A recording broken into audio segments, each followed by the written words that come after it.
Shall we begin? Why would a good God allow suffering to exist? Does God really exist? Let's begin now.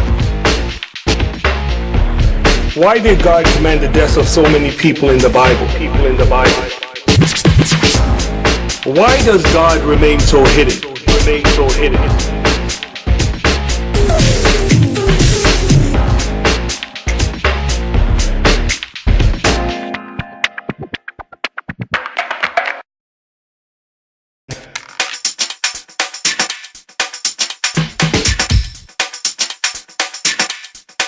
Let's begin now.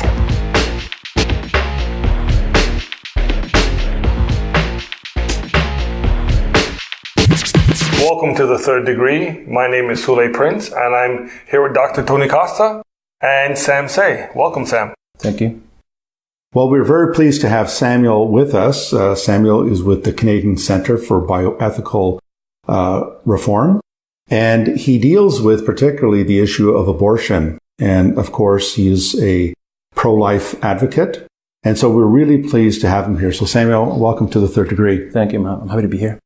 So the first question I'd like to ask you, Sam, is a lot of pro-abortion advocates usually will refer to the unborn as an embryo or as a fetus. And they do this, it seems, almost to dehumanize the unborn. What are your thoughts on that? Yeah. See, that's interesting because when they say that an embryo or a fetus isn't human, they're basically saying that when you're born, that's when you all of a sudden transform and then you have the human DNA. But we know that before that, you're human, right? So the embryo, for example, around 7 weeks, the embryo already has a heartbeat. The embryo already has eyes, ears, hands, feet. And really, an embryo or fetus is simply another way of referring to a human's life stage. So it's like a toddler becoming one day a teenager, or an adolescent one day becoming an adult. It's simply a way of describing a human's life stage, not species. So an embryo and fetus is still part of the human species. Right. So actually, when does life begin? Because that's a big debate. Yeah. When does it begin? Yeah. So we have to ask ourselves, when two people reproduce, when a man and a woman reproduce, what is their offspring? Is the offspring human or not? Now, clearly we would say they're human, because if your father and your mother are human, you're always going to be human. So then, so what happens is when the sperm and the egg meets together, they create a new life. And this new life has human DNA from the start. And this is a zygote. And right away it starts to grow. And you know that if, as I said before, if your species is human, then you're human. And then if you are growing, that means that you are alive. So you have a human life right then and there. So human life starts at when the egg and the sperm meets together, and that's called fertilization.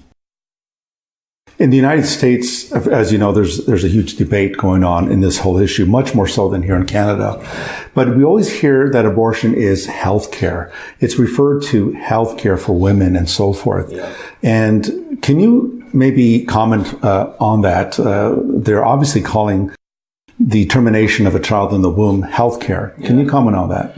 Yeah, it's funny because proponents of human rights violations have always used the very opposite of what's happening to describe the human rights violation, right? So we know that, for example, in slavery, they described slavery as state rights or property rights, when it's really a human rights violation. In the same way, healthcare is actually killing babies, including women, right? So they're not getting healthcare when you're being killed, right?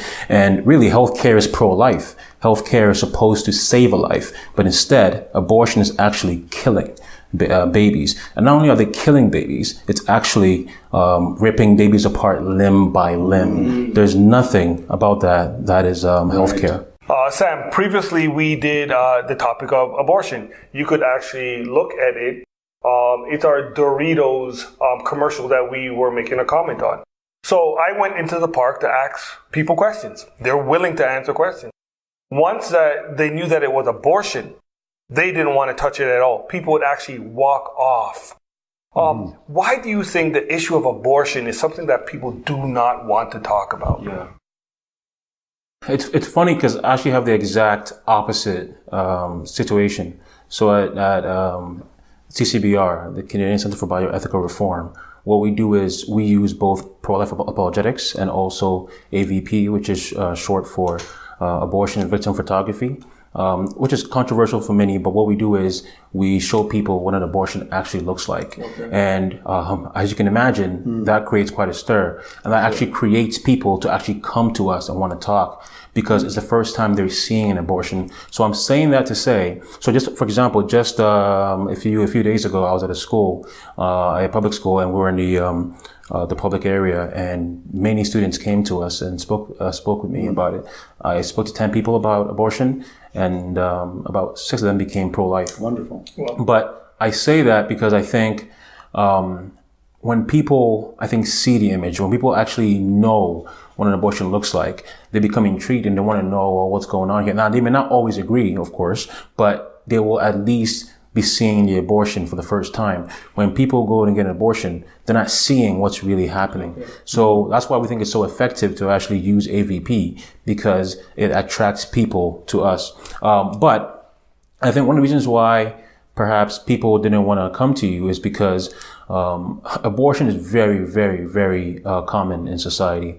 1 in 4 women have had abortions. So perhaps for many people, it's so personal to them that they're perhaps unwilling and afraid to actually talk about it, because it might remind them of what they perhaps have done themselves. And if not them, perhaps what their sisters or cousins or girlfriends or wives have done. So perhaps that's why people didn't want to talk to you about abortion. We always hear about the concept of choice, that it's a woman's choice, and that any pro-life stance would be an attack on choice, and they turn it into a women's rights issue and so forth. And we hear this all the time. Can you comment on that, about the whole concept of it's a woman's choice at the end of the day? Yeah. I'm glad I live in a country where we care about human rights.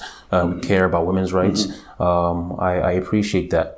But I'm sure we all also agree that we have to be very careful when we use this language, because what do we really mean by that? As I mentioned earlier, some people would say that in the past, they were saying that slavery was a human right, that the white man's is his choice, it's state rights, it's property rights.